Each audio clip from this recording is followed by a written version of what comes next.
Hello students, welcome to gravity DPP solutions. तो आज के इस वीडियो में हम लोग डीपीपी नंबर 3 के क्वेश्चन 1 से 15 तक के सॉल्यूशंस देखेंगे। तो चलिए क्वेश्चन नंबर 1 से स्टार्ट करते हैं। यहाँ पे fx एक फंक्शन गिवन है। इफ fx इज गिवन, जो कि पीस वाइज फॉर्म में लिखा गया है, then number of values of c obtained by applying LMVT on this function in the interval 0 से 2। तो LMVT का फॉर्मूला सबको पता ही है, F dash C equals to F B minus F A upon में बी माइनस ए। यहाँ से हम लोग 0 से 2 में अप्लाई कर रहे हैं, इस वजह से ए का वैल्यू 0 हो गया, बी का वैल्यू 2 हो गया। एफ ऑफ 2 यहाँ से निकलेगा, एफ ऑफ 2 कितना हो जाएगा 1 माइनस 2 का स्क्वायर, और एफ ऑफ 0 आ जाएगा यहाँ से माइनस कॉस स्क्वायर 0 माइनस 1। तो एफ डैश सी का वैल्यू आ गया 1 माइनस 1 अपॉन में 2 यानी कि 1।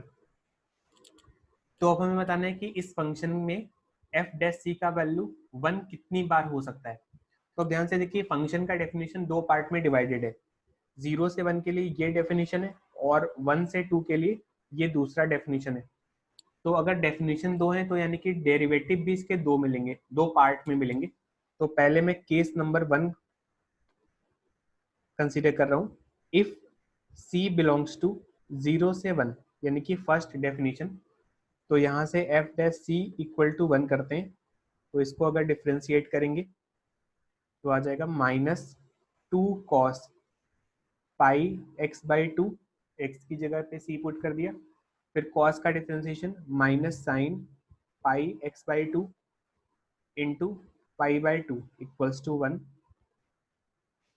2 by pi equals to, minus से minus cancel, 2 cos pi c by 2 into sine pi c by 2।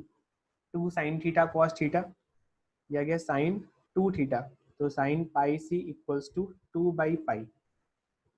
तो अगर c का वैल्यू 0 से 1 तक लाई करेगा तो साइन पाई सी का वैल्यू पहले 0 से 1 तक जाएगा, फिर 1 से वापस 0 तक आ जाएगा। साइन पाई 0 होता है। अगर हम लोग ग्राफ से भी देखें तो साइन पाई एक्स का graph with respect to x कुछ ऐसा दिखाई देगा। साइन पाई एक्स का ग्राफ 0 से 1 में कुछ ऐसा आ गया, और ये y equals to 2 by pi straight line को दो पॉइंट्स पे कट करेगा। यानी कि हम बोल सकते हैं कि 0 से 1 के इंटरवल में इस इक्वेशन के दो सॉल्यूशंस होंगे, यानी कि यहाँ से c के दो वैल्यूज मिलेंगे, टू वैल्यूज फ्रॉम केस 1। इसी तरह से अगर केस नंबर 2 की बात करें, इफ c बिलोंग्स टू 1 से 2, तो 1 से 2 में फंक्शन का डेफिनेशन क्या था, ये डेफिनेशन था 1 माइनस एक्स का होल स्क्वायर। तो यहाँ से अगर मैं एफ डैश ऑफ सी का वैल्यू 1 करता हूँ तो आ जाएगा 2 times 1 minus C into minus 1 equals to 1। तो यहाँ से आ गया c minus 1 equals to 1 by 2, c equals to 3 by 2। और ये वैल्यू 1 और 2 के बीच में लाई भी कर रहा है, इस वजह से एक्सेप्ट कर लेंगे। तो हमें एक वैल्यू यहाँ से मिल गया। तो केस नंबर 1 से दो वैल्यूज और केस नंबर 2 से एक वैल्यू, टोटल मिला के हमें मिल गए 3 वैल्यूज। तो ऑप्शन सी करेक्ट हो जाएगा। तो आगे बढ़ते हैं question number 2। Let fx is a differentiable function and g be the graph of fx. Let p a comma f a is a point on the graph closest to 0 comma 0 then। तो सबसे पहले एक function का एक graph बना लेते हैं question को अच्छे से समझने के लिए। ये function y equal to F x का ग्राफ आ गया। अब हमें बोला जा रहा है कि इस ग्राफ पे जो भी पॉइंट ओरिजिन से क्लोजेस्ट है, यानी कि जो पॉइंट ओरिजिन से नियरेस्ट है, उस पॉइंट के कोऑर्डिनेट्स हैं a कॉमा एफ ए। तो अगर मैं इस फंक्शन के ग्राफ में अलग अलग पॉइंट्स लूंगा तो डिस्टेंस भी मुझे अलग अलग मिल सकता है। तो अगर मैं डिस्टेंस को as a function of x बना लूं और उसको मैं बोलूं कि वो मिनिमम कहाँ पे होगा, तो हमें क्वेश्चन में दे रखा है कि a comma F A point जो है वो नियरेस्ट है ओरिजिन से, यानी कि जो डिस्टेंस का फंक्शन होगा वो a पे मिनिमम होगा, यानी कि उसका डेरिवेटिव ए पॉइंट पे 0 हो जाएगा। तो सबसे पहले डिस्टेंस लिखते हैं। जनरल पॉइंट कितना हो गया इस फंक्शन के ग्राफ पे, x, एफ एक्स, और ओरिजिन है 0, 0। तो x, एफ एक्स का 0, 0 से डिस्टेंस आ गया √(x² प्लस एफ एक्स का स्क्वायर। ठीक है, दोनों साइड स्क्वायरिंग कर दिया। तो डिस्टेंस के स्क्वायर को एक फंक्शन हमने बना लिया। मैं मान लेता हूँ इस फंक्शन को hx। अब हमें दे रखा है कि पॉइंट ए एफ ए पे डिस्टेंस जो है वो मिनिमम है, यानी कि डिस्टेंस का स्क्वायर भी मिनिमम होगा, because distance is always positive. तो हम बोल सकते हैं H dash of A will be 0। तो इसको डिफ्रेंशिएट करते हैं और x की जगह पे a पुट करते हैं, तो कितना आ जाएगा 2a plus 2fx into F dash x equal to 0। तो f a into F dash of a आ गया माइनस ए, यानी कि b option is the correct. तो नेक्स्ट क्वेश्चन है क्वेश्चन नंबर 3। यहाँ पे एक फंक्शन गिवन है f x equal to x³ प्लस log base 2 x plus √(x² plus 1। अब इन दोनों फंक्शंस के बारे में हमें कुछ बातें पता होनी चाहिए, जैसे कि x³, अगर मैं डोमेन की बात करूं सबसे पहले, तो x³ का डोमेन होता है ऑल रियल नंबर्स, और log base 2 x plus √(x² plus 1 इसका डोमेन भी ऑल रियल नंबर्स होता है। इन दोनों फंक्शंस में एक और सिमिलरिटी है, x³ भी अपने डोमेन में ऑलवेज इंक्रीजिंग होता है, और ये जो दूसरा फंक्शन लिखा हुआ है ये भी अपने डोमेन में ऑलवेज इंक्रीजिंग होता है। ठीक है, आप इसको डिफरेंशिएट करके देख सकते हैं, ऑलवेज ग्रेटर देन और इक्वल टू 0 आएगा। ठीक है, और तीसरा पॉइंट जो हमें पता होना चाहिए इन दोनों फंक्शंस के बारे में, मेरे ख्याल से सबको पता भी होगा, वो बात है कि ये दोनों फंक्शंस ही ऑड फंक्शंस है। ठीक है, तो ये बेसिकली स्टैंडर्ड फंक्शंस है और इसके बारे में ये बेसिक बातें हमें पता होनी चाहिए। तो क्योंकि दोनों ही फंक्शंस इंक्रीजिंग है और दोनों ही फंक्शंस ऑड है, तो हम बोल सकते हैं कि दोनों का जो सम आएगा वो भी एक ऑड फंक्शन होगा और इंक्रीजिंग फंक्शन होगा। तो अब हमें एक रिलेशन गिवन है f a plus f b is greater than और इक्वल टू 0। तो यहाँ से लिख सकते हैं f a is greater than और equal to minus f b. अब क्योंकि ये फंक्शन ऑड है तो माइनस ऑफ एफ बी को लिख सकते हैं एफ ऑफ माइनस बी, और ये फंक्शन इंक्रीजिंग भी है, तो इंक्रीजिंग होने की वजह से हम बोल सकते हैं a इज ग्रेटर देन और इक्वल टू माइनस बी, यानी कि a plus b is greater than और इक्वल टू 0, यानी कि option number 1 is the correct answer. तो आगे बढ़ते हैं क्वेश्चन नंबर 4। गिवन है इफ थीटा बिलोंग्स टू 0 से 5 pi and r is any real number. फिर एक इक्वेशन लिखा है, then number of possible pairs of r comma theta. अब इस फंक्शन में, इस इक्वेशन में ध्यान से देखिए, लेफ्ट साइड में तो थीटा का फंक्शन है, लेफ्ट साइड थीटा पे डिपेंडेंट है, और राइट साइड में सिर्फ r दिख रहा है, तो राइट साइड r का फंक्शन है। तो जब भी ऐसा हमें इक्वेशन दिया जाए जिसमें लेफ्ट साइड और राइट साइड अलग अलग इंडिपेंडेंट वेरिएबल्स प्रेजेंट हो, तो उस क्वेश्चन में, उस इक्वेशन में सॉल्यूशन तभी आ सकता है जब लेफ्ट हैंड साइड और राइट हैंड साइड का रेंज मैच करे। ठीक है, अगर लेफ्ट हैंड साइड का रेंज और राइट हैंड साइड का रेंज मैच कर रहा है तो फिर हमें सॉल्यूशन मिल सकता है। अगर लेफ्ट हैंड साइड और राइट हैंड साइड का रेंज मैच नहीं कर रहा है, यानी कि कोई भी पॉइंट कॉमन नहीं रेंज में, तो उस केस में हम बोलेंगे कि कोई भी सॉल्यूशन नहीं होगा। तो सबसे पहले अगर मैं लेफ्ट हैंड साइड के रेंज की बात करूं तो 2 sin थीटा का रेंज होता है -2 से 2। तो अगर सॉल्यूशन मिल पाएगा तो इसी इंटरवल में मिल पाएगा, यानी कि राइट हैंड साइड की वैल्यू को भी -2 से 2 के बीच में होना चाहिए। अगर राइट हैंड साइड 2 से ज्यादा हो जाता है तो भी सोल्यूशन नहीं मिल पाएगा, और राइट हैंड साइड -2 से कम हो जाता है तो भी सोल्यूशन नहीं मिल पाएगा। तो मैं लिखूंगा r की power 4 -2r² plus 3 must lie between -2 से 2 to get the solution. Perfect square बन रहा है यहाँ पे, r² का square -2r² plus 1 plus 2 belongs to -2 से 2, r² -1 का whole square plus 2 belongs to -2 से 2। सारे टर्म्स में से 2 सब्ट्रैक्ट करते हैं, तो r² -1 का whole square is greater than और equal to -4 and less than और इक्वल टू 0। ठीक है, तो अब आर स्क्वायर माइनस 1 एक परफेक्ट स्क्वायर है और इसका वैल्यू 0 से कम तो हो ही नहीं सकता। तो यहाँ पे एक ही पॉसिबिलिटी है कि यहाँ पे इक्वलिटी होल्ड कर जाए।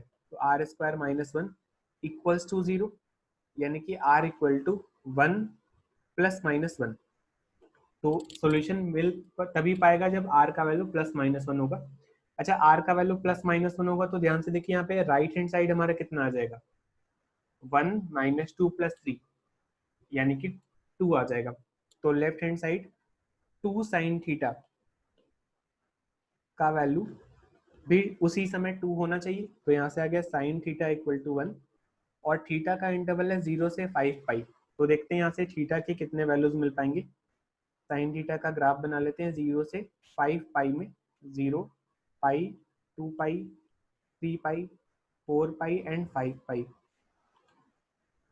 तो साइन थीटा का वैल्यू 1 3 बार हमें मिल रहा है और वो पॉइंट्स हैं pi by 2, 5 pi by 2 and 9 pi by 2। तो थीटा के 3 वैल्यूज और आर के 2 वैल्यूज। तो आर कॉमा थीटा के ऑर्डर्ड पेयर्स कितने हो गए, 2 इंटू 3, यानी कि 6 ऑर्डर्ड पेयर्स। तो option C is the correct choice. तो स्टूडेंट्स आगे बढ़ते हैं क्वेश्चन नंबर 5। तो यहाँ पे पूछा है the number of real valued continuous functions with domain R such that if x is rational then fx is irrational and if x is irrational then fx is rational। तो एक second के लिए मैं मान लेता हूं कि ऐसा फंक्शन एग्जिस्ट कर रहा है और उसका ग्राफ कुछ ऐसा दिखाई पड़ रहा है। ठीक है, इस फंक्शन की खासियत है कि जब x कोऑर्डिनेट रैशनल होगा तो y कोऑर्डिनेट इररेशनल मिलेगा और x कोऑर्डिनेट जब इररेशनल होगा तो y कोऑर्डिनेट रैशनल मिलेगा। ठीक है, उल्टा है, रैशनल पे इररेशनल वैल्यू और इररेशनल पे रैशनल वैल्यू देगा। तो इस ग्राफ पे मैं एक रैशनल पॉइंट कंसीडर करता हूँ, सपोज x इक्वल टू 1 ले लेते हैं।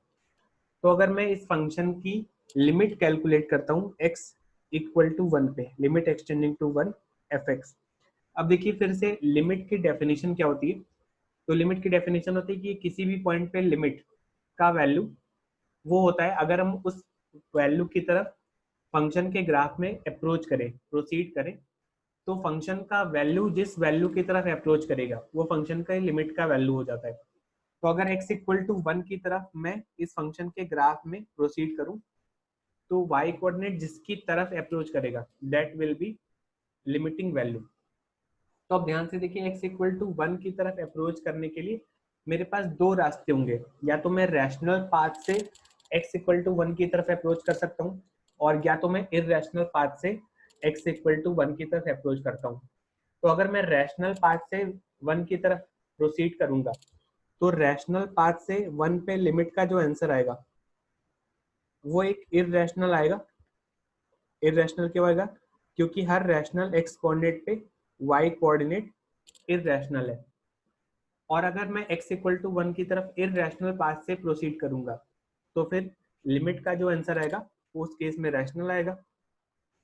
तो यानी कि अलग अलग पाथ से, रैशनल पाथ से लिमिट का आंसर कुछ और आ रहा है, इररेशनल पाथ से लिमिट का आंसर कुछ और आ रहा है, और दोनों वैल्यू सेम तो होते नहीं। इसका मतलब कि इस फंक्शन का लिमिट x इक्वल टू 1 पे एग्जिस्ट नहीं कर सकता।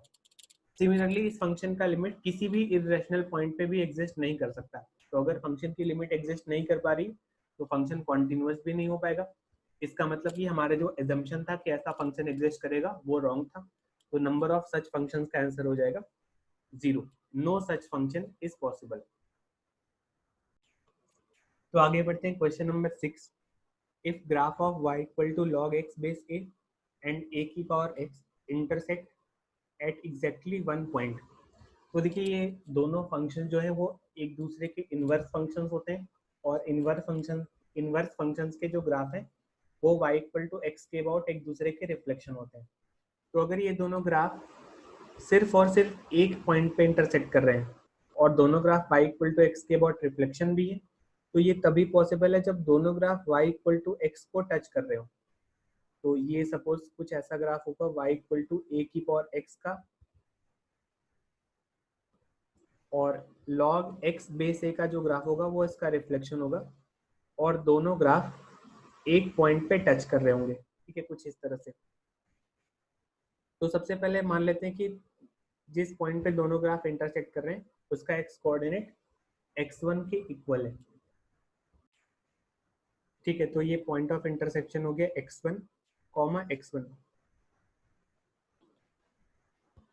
तो सबसे पहले इस पॉइंट पे दोनों का y कोऑर्डिनेट सेम कर देते हैं।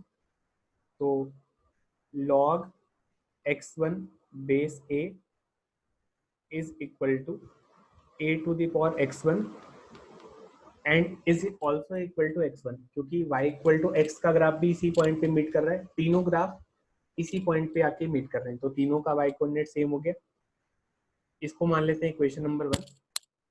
और यहाँ पे एक बात और बोल सकते हैं कि log x का जो ग्राफ है या a की पावर x का जो ग्राफ है उसका slope of tangent at x1 is equal to 1।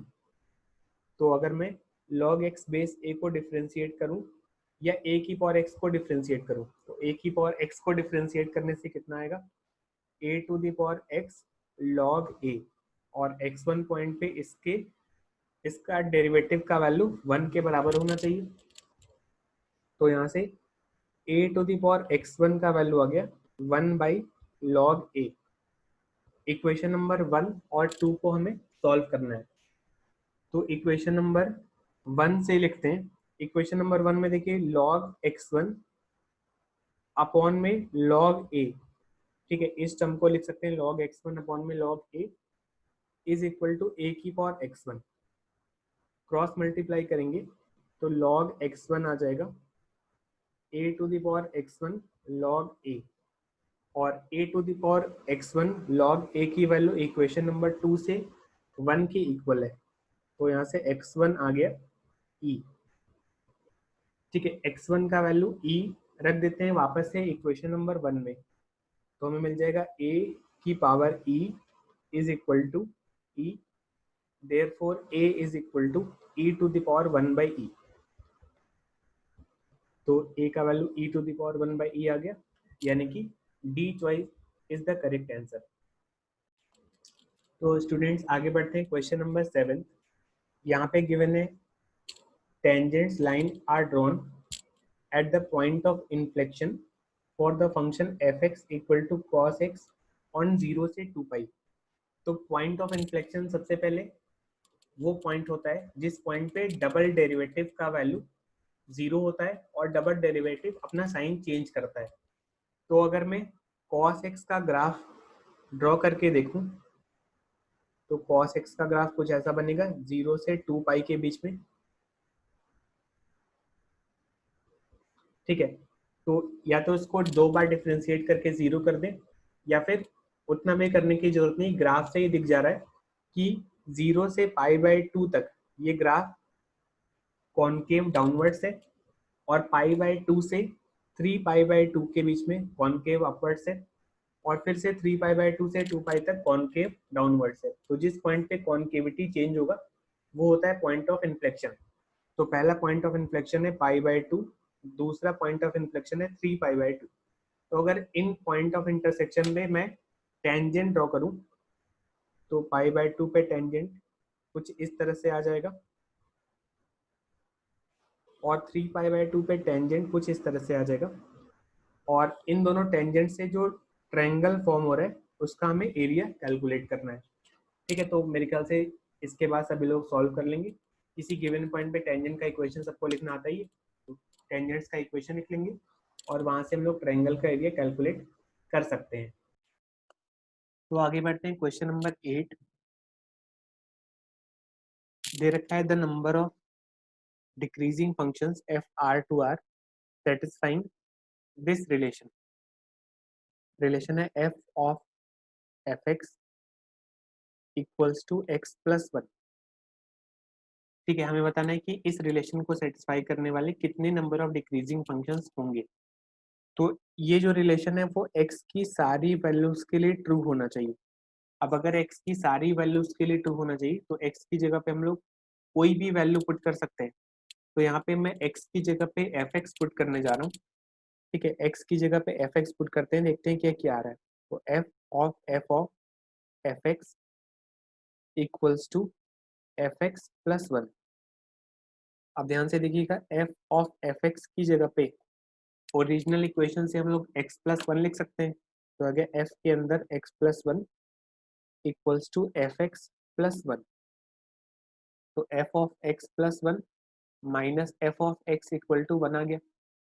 अब अगर फंक्शन डिक्रीजिंग है तो x प्लस 1 और x दोनों पे से x प्लस 1 ग्रेटर है, x plus 1 is greater then x, तो f of x plus 1 should be less than fx, यानी कि ये क्वांटिटी नेगेटिव होना चाहिए, लेकिन इसका वैल्यू तो यहाँ से 1 आ गया, तो यानी कि कॉन्ट्राडिक्शन हो रहा है। और अगर कॉन्ट्राडिक्शन हो रहा है इसका मतलब कि जो हमारा एजम्पशन था वो पॉसिबल नहीं था, यानी कि ये रिलेशन डिक्रीजिंग फंक्शन के लिए सेटिस्फाई नहीं हो पाएगा।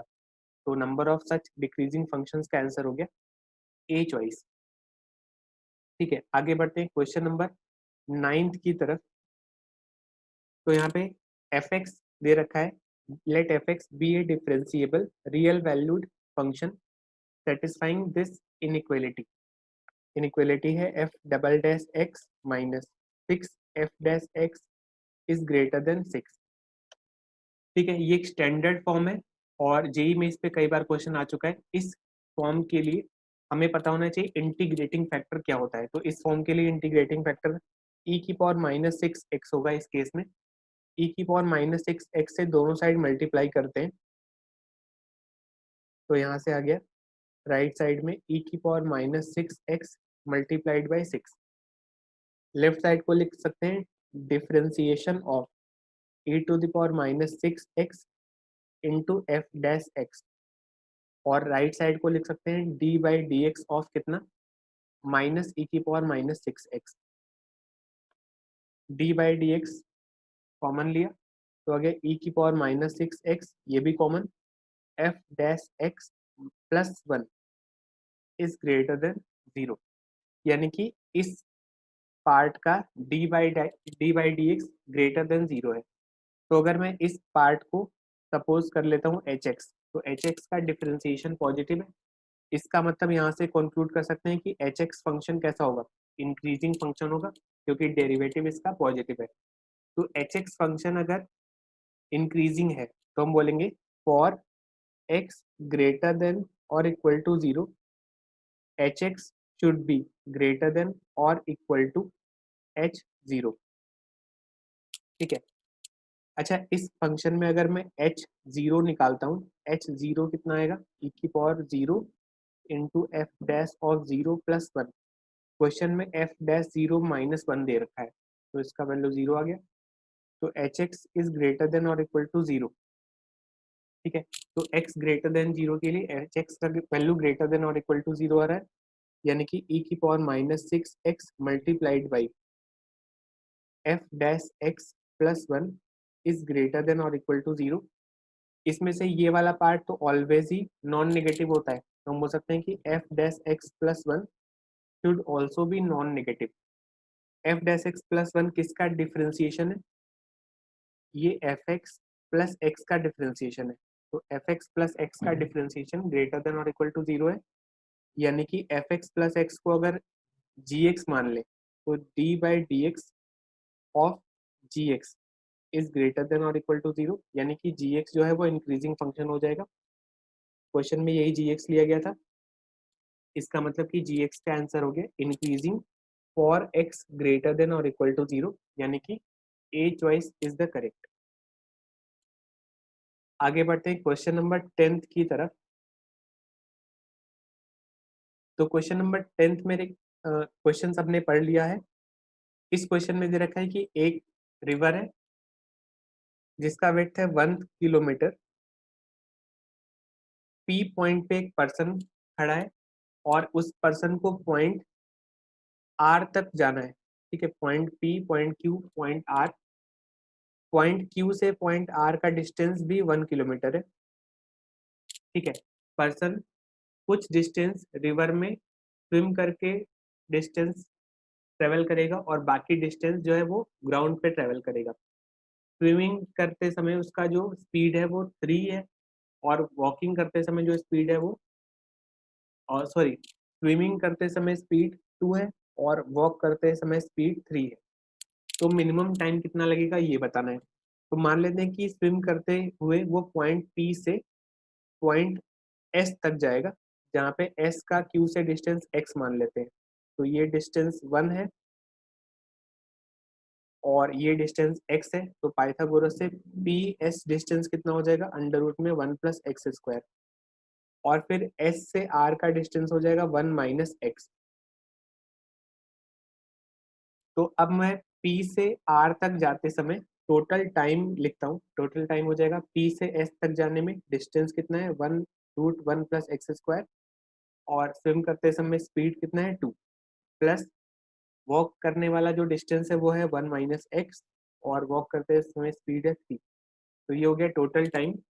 टोटल टाइम x के फंक्शन में आ गया, और हमें टाइम को मिनिमाइज करना है, तो बस हमें इस फंक्शन को मिनिमाइज करना है x के रिस्पेक्ट में। तो बस कुछ नहीं करना है, डिफ्रेंशिएट करके 0 कर देंगे, यहाँ से आंसर आ जाएगा। मेरे ख्याल से इसके बाद सभी स्टूडेंट सॉल्व कर लेंगे। तो आगे बढ़ते हैं क्वेश्चन नंबर 11।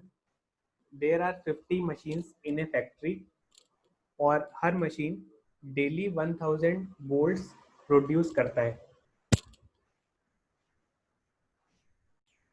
ठीक है, फिर आगे दे रखा है for each additional machine installed the output per machine drops by 10 volts. तो अगर हम लोग एक मशीन एक्स्ट्रा इंस्टॉल करेंगे तो पहले से और सभी मशीन्स का जो आउटपुट है वो 10 वोल्ट्स कम हो जाएगा। ठीक है, तो अगर हमने सपोज 50 मशीन्स रखे तो हर मशीन का आउटपुट होगा 1000 वोल्ट्स पर डे। अगर हमने एक मशीन एक्स्ट्रा ले लिया, 51 मशीन्स कर दी, तो फिर हर मशीन का आउटपुट 10 वोल्ट्स कम हो जाएगा, तो हर मशीन का आउटपुट हो जाएगा 990 वोल्ट्स। ठीक है, तो पूछा गया कि अगर हमने टोटल कितने मशीन्स और इंस्टॉल करने चाहिए सो दैट मैक्सिमम आउटपुट हमें मिल सके। तो मान लेते हैं कि हमें x number of machines install करने चाहिए। तो टोटल नंबर ऑफ मशीन्स हो गए 50 पहले से थे, और x हमने इंस्टॉल कर ली 50 प्लस x। और अगर हमने x number of machines install किए तो अब हर मशीन का जो डेली आउटपुट आएगा वो आ जाएगा 1000 माइनस 10 टाइम्स x। ठीक है, तो ये हो गया टोटल आउटपुट, और ये भी x के फंक्शन में आ रहा है। अगर हमें टोटल आउटपुट को मैक्सिमाइज करना है तो बस कुछ नहीं करना है, इसको डिफ्रेंशिएट करके 0 कर देंगे, और वहां से हम लोग इसको मैक्सिमाइज कर सकते हैं। तो आगे बढ़ते हैं क्वेश्चन नंबर 12। यहाँ पे एक रिलेशन हमें गिवन है, then maximum value of x y is. तो ध्यान से देखिए इस क्वेश्चन में मैं एक नंबर कंसीडर करता हूँ ए स्क्वायर एक्स 4, और दूसरा नंबर है बी स्क्वायर वाई 4, और हमें दोनों का सम का वैल्यू क्वेश्चन में दे रखा है सी टू द पावर 6। तो अगर हम इन दोनों नंबर्स पे A M G M inequality apply करें तो this plus this by 2 is greater than और equal to under root of product of the numbers. तो यहाँ से आ गया c to the power 6 divided by 2 is greater than और equal to, right side में क्या आ जाएगा, a b into x y का whole square. A b c सब कुछ पॉजिटिव दे रखा है, तो यहाँ से आ जाएगा स्क्वायर रूट लेने पे x y is less than और equal to c cube by root 2 a b. तो एक्स वाई का मैक्सिमम वैल्यू इक्वलिटी होल्ड करने पे आ जाएगा c cube by root 2 a b, यानी कि option number c is the correct answer.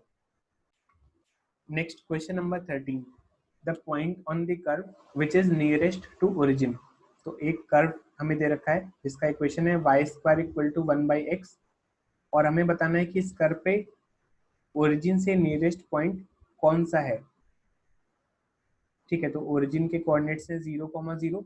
मान लिया कि इस कर्व पे एक जनरल पॉइंट है x, y। तो इस जनरल पॉइंट का ओरिजिन से डिस्टेंस डी स्क्वायर आ जाएगा, x square plus y square, और एक्स स्क्वायर वाई स्क्वायर की जगह पे लिख सकते हैं हम लोग 1 अपॉन में एक्स। तो बस हमें x square plus 1 by x की वैल्यू को मिनिमाइज करना है, और मिनिमाइज करने के लिए इसको डिफरेंशिएट करके 0 कर देंगे। तो नेक्स्ट क्वेश्चन की तरफ आते हैं, क्वेश्चन नंबर 14। इसमें लिखा है the fraction exceeding its own nth power by the maximum possible value is. तो इसमें पूछा कि कोई फ्रैक्शन अपनी ही nth पावर से मैक्सिमम कितना एक्सीड कर पाएगा। तो मान लेते हैं कि जो फ्रैक्शन है वो x है, तो इस फ्रैक्शन की nth पावर का आंसर हो गया x की पावर n। अब हमें बताना है कि x की पावर n से मैक्सिमम कितना एक्सीड कर पाता है। तो हमने क्या किया, x माइनस एक्स की पावर n, उस फ्रैक्शन और उस फ्रैक्शन की nth पावर का जो डिफरेंस था उसको एक फंक्शन मान लिया fx। अब हमें fx फंक्शन की वैल्यू को मैक्सिमाइज कर देना है, तो हमें पता चल जाएगा कि फंक्शन कोई भी फ्रैक्शन अपनी nth पावर से मैक्सिमम कितना एक्सीड कर सकता है। तो मैक्सिमाइज करने के लिए बस कुछ नहीं करना है, इसको डिफरेंशिएट करके 0 कर देते हैं। यहाँ से आ जाएगा 1 minus x to the power n minus 1 equal to 0। तो x आ गया 1 अपॉन में n की पावर 1 अपॉन में n माइनस 1। ठीक है, और इसको डबल डिफरेंशिएट करके चेक कर लेंगे, नेगेटिव आना चाहिए, तभी यहाँ पे मैक्सिमम वैल्यू मिल पाएगा फंक्शन का। तो यहाँ से ऑप्शन चेक कर लेंगे। तो आगे बढ़ते हैं क्वेश्चन नंबर 15 की तरफ। तो यहाँ पे एफ एक्स फंक्शन दे रखा है, cubic function. if f alpha into f beta equals to 0, where alpha and beta are the distinct real roots of the equation f dash x equal to 0। तो सबसे पहले f alpha into F beta equal to 0 से हम बोल सकते हैं कि या तो f अल्फा 0 होगा या f बीटा 0 हो सकता है, या दोनों भी 0 हो सकते हैं। और अल्फा और beta f dash x equal to 0 equation के रूट है, यानी कि अल्फा और बीटा पे फंक्शन का डिफरेंशिएशन डेरिवेटिव भी 0 होने वाला है। तो जिन पॉइंट्स पे फंक्शन का डेरिवेटिव 0 होता है वो उन पॉइंट्स पे जो ग्राफ है वो पैरेलल टू एक्स एक्सिस हो जाता है। तो मान लिया एक्स एक्सिस पे ये कहीं अल्फा है, ये बीटा है, और हमें पता है कि क्यूबिक का ग्राफ जो है वो कुछ इस तरह से बन सकता है अगर लीडिंग कोएफिशिएंट पॉजिटिव है तो। और ये जो पॉइंट्स है ये इन पॉइंट्स पे डेरिवेटिव 0 होता है। तो इस क्वेश्चन में दे रखा है कि अल्फा और बीटा वो पॉइंट है जहाँ पे डेरिवेटिव 0 हो रहा है। तो ग्राफ कुछ ऐसा बन सकता था अगर ये कंडीशन ना लिखी होती, लेकिन यहाँ पे ये भी लिखा है कि या तो एफ अल्फा 0 होगा और या तो एफ बीटा 0 होगा। तो अगर मैं एफ अल्फा को 0 करता हूँ तो ग्राफ कुछ ऐसा बनना चाहिए। ठीक है, एक तो बीटा पे डेरिवेटिव 0 है और एक अल्फा पे डेरिवेटिव भी 0 है और अल्फा पे फंक्शन का वैल्यू भी 0 है।